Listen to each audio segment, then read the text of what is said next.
In this video, we're talking about the $5.4 billion loss estimate for the IT outage that happened like a week and a half ago around mid-July 2024. Estimates are just starting to come out, so we gotta look into what actually happened. What did this actually affect? Because obviously it was much larger than any of us even realized. How does this impact you? Is this going to continue in other data breaches and all that stuff? Short answer, yes. My wife literally just got another letter of a data breach. We'll talk about future occurrences, what kind already happened this year, and what you might be able to possibly do. Because these occurrences are surely not going to stop. So let's first start with the IT outage, where a lot of people are thinking that it's actually Microsoft, and it's not. It's a company called Crowdstrike. But they are a company that provided their services to a bunch of other companies across many industries. So they had to go through like an update, and the update, there were issues with it. So a lot of people were having like that blue screen of death. The reboot just wasn't happening. So things weren't moving. A lot of things were just frozen. So let's look at some quick articles here. So this is from Dark Reading. I actually never heard of them, but this is Crowdstrike outage. Losses estimate at a staggering $5.4 billion. That is insane. Researchers track the healthcare sector as experiencing the biggest losses, with banking and transportation following close behind. Another part of this article says that researchers have found that roughly 25% of Fortune 500 companies experiences disruptions due to this incident. The most heavily affected financially was healthcare. That's almost $2 billion in losses. Banking, just over $1 billion in losses. Again, transportation, a lot of people know about airlines already, which we'll talk about in just a minute. Almost $1 billion in losses there. Before going any further, I want to know from you if you were affected in any way. I'd be interested to know, and to just know what industry that you were a part of. And it's important for us to talk to each other. So originally, I'm in the banking sector. So from work, and I work from home, I didn't have any issues. I heard about the outage, but like I wasn't affected at all. So I'm like, all right, it's not like a huge deal. But then came Monday, the next week, they were still experiencing problems. I'm like, what is going on? So I started doing more research and realized it was much larger than I originally thought. So this was days after originally experiencing the outages, but Delta cancels hundreds more flights and struggled to recover from Microsoft outage. Technically, it's CrowdStrike.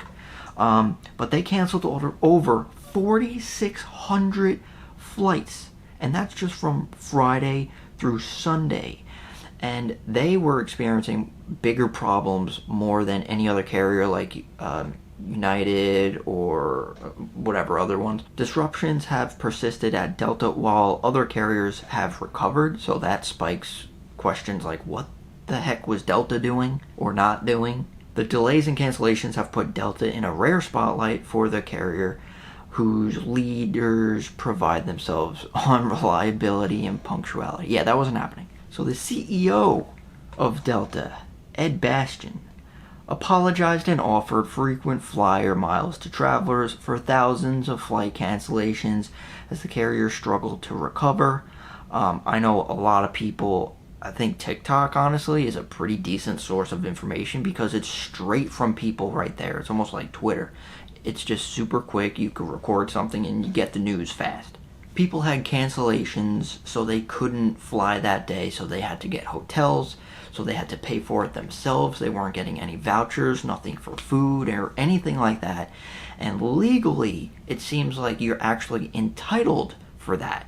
So if you actually paid for like a night or two for that like layover or cancellation, you should be entitled to that money back, including food. Look later down here, it says on Monday morning, Delta had already canceled another 700 flights, or 19% of its mainline operations. That's a huge percentage still having problems on Monday. This was like 3-4 days after the initial outage.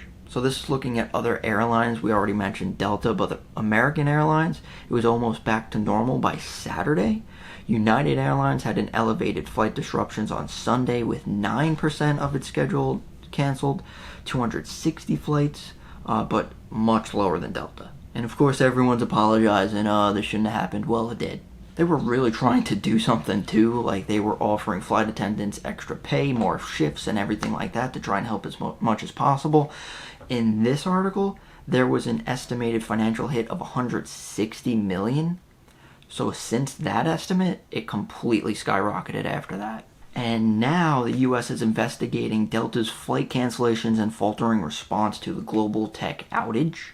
People are questioning, like, everyone else kind of got up and running relatively quickly. What's up with you, Delta? Transportation Secretary Pete Buttigieg on Tuesday announced the investigation into Delta's response to the outage, which he said has affected more than 500,000 of airline passengers. And again, this just shows even on Tuesday canceled another 500 flights. So this is like going into the next week still canceling hundreds upon hundreds of flights. And this mentions the amount of people. So Crowdstrike sent a faulty update to more than 8 million Microsoft computers around the world. So that is only airlines. This affected far more industries than we realize. So there was also 911 outages. Just think of that. If there's an emergency, can't contact anyone. That's kind of a problem. So here are the states 911 is impacted due to the again, it was crowdsourced, and what to do. So luckily this wasn't as big of a issue as it could have been. Only 3 states were affected, and it was just like early in the morning, and they kind of got rebooted and kind of up and running relatively early. So this was Alaska, Arizona, and Oregon. Anyone from those states, if you want to chime in here, I'd be interested in knowing what possibly happened. Not that everyone's calling 911 every morning, but hey. I was also hearing about public transportation, hospitals, hotels. My sister-in-law kind of works in a hospital industry, and their computers were down, so she couldn't do anything in the office. And this next industry is big and pretty concerning. The banks. So going back to TikTok, I was just searching to see what kind of bank outages were there, and I found a couple people talking about it. One person said they were trying to access their account, and when they saw the account, it had $0 in it. Nothing. So she eventually refreshed.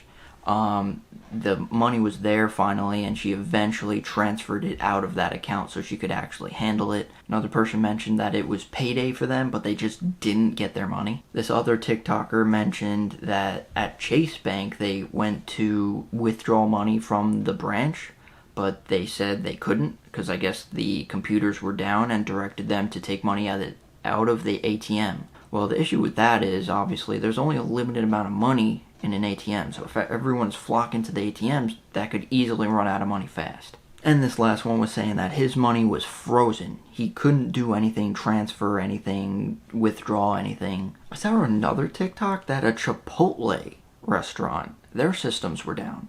So people were still able to order food, but the cashier had to manually write everything in, like the order, calculate the tax, calculate the change, and do it that way. And I'm assuming if their systems were down, they couldn't accept any credit cards, debit cards, they had to take cash. Would be my assumption.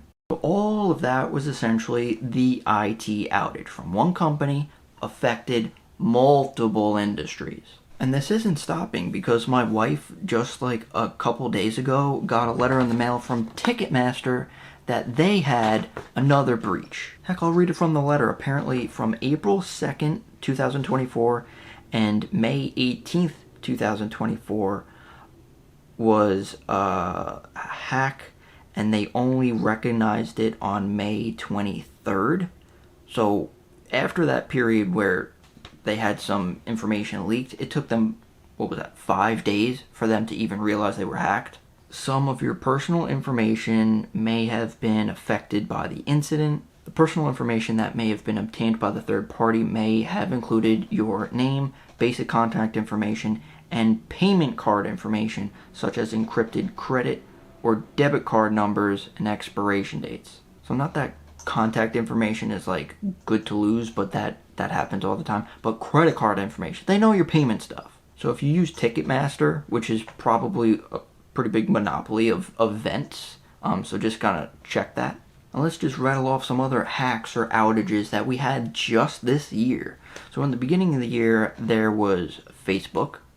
they completely went down. I think it was for like half the day. AT&T, actually twice, in the beginning of the year, their service, like, people just couldn't use their phones to make like phone calls. And then just, what was it now, maybe a month, it still boggles my mind. Nearly all of their customers, their texts and calls were leaked 2 years ago, by the way, and they're just releasing this now. Something also happened to McDonald's. I don't think it was in America, but another country, but their systems were just down and people couldn't even order food. So unfortunately, this isn't an uncommon thing, and people are experiencing outages, hacks, and what have you. So will this continue? Yes. And it seems like the severity is increasing. Like with the AT&T, it says nearly all customers, which is crazy to me. With airlines and banks, that was affecting millions of people. Just imagine if your credit cards, your debit cards, like anything digital like that, or electronic rather, or whatever, didn't work. What if you couldn't buy stuff for the length of time that Delta was affected? So imagine like bank outages for like a few days. Could you not buy something for a few days? Now, some people could. You know, if you kind of stack up food for like the week, you shop once a week, then you're kind of okay. Other people might live like day by day. It definitely affect them more. But again, what if it lasts for like a week? And after this type of occurrence, that doesn't sound crazy to think that could happen. And just to throw in there, there's always, like, every type of outage or hack or leak or whatever, an article that I pull up and they're always like, this isn't a cyber attack. And like, I wasn't saying it was. But the fact that you brought that up, should I be questioning that? Let alone the Obama movie earlier in the year. So what the heck could you do about it? We knew what happened, and in the future this is probably going to continue. Unfortunately, I think the severity is going to increase as well.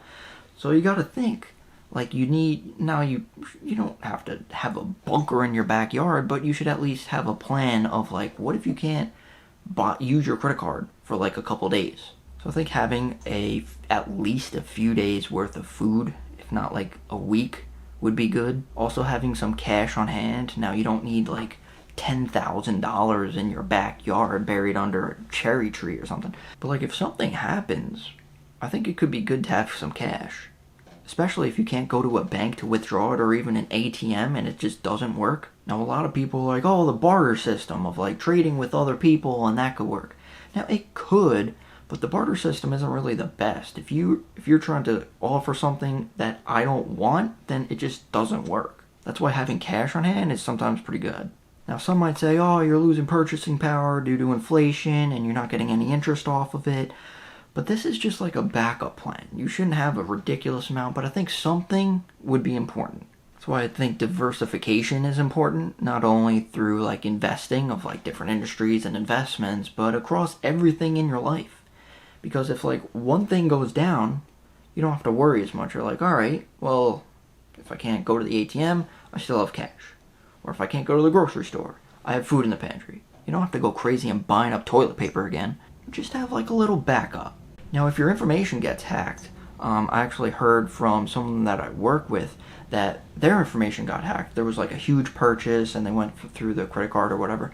What you can do is technically freeze your credit score. I'm pretty sure you could still like use your credit card if your account is frozen. And then if you want to do something with credit, you kind of just unfreeze it and then do it that way. That would technically be the safest because if your account or credit is frozen, then no one could touch it. Or at the very least is something what I do is just through your statements, like your credit card statements, even your bank statements. Yes, it might take a little bit, but go through every line. If you see a purchase that's like, wait, what is that? And sometimes it could be a small purchase. It could be just like a $5 purchase of like, what the heck is that? They could be testing to see if you're paying attention. And if you're not, then they're making larger purchases. Any scam or fraud like that, definitely contact the company. And something large might stand out as well, or somewhere like another country that you're obviously not living in for a charge that's for that. That's obviously not you.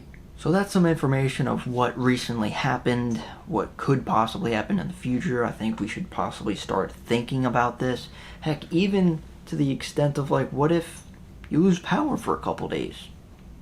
That's kind of scary, right? But we got to think about that too. And when these breaches or hacks or outages continue, it's not about like what they steal. It's like, oh, who cares about the text they see? You know, I'm sending a cat video. Who cares if they see that?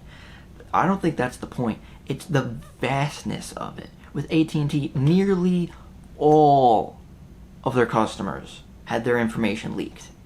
That vastness is scary. This recent vastness of the IT outage across multiple industries, that's concerning. Something to think about. Hopefully you learned a little bit. Hopefully you could prepare a bit as well.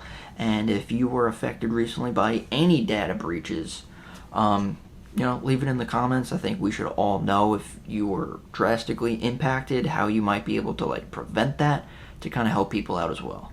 So thanks so much for watching, guys, and I'll see ya in the next one.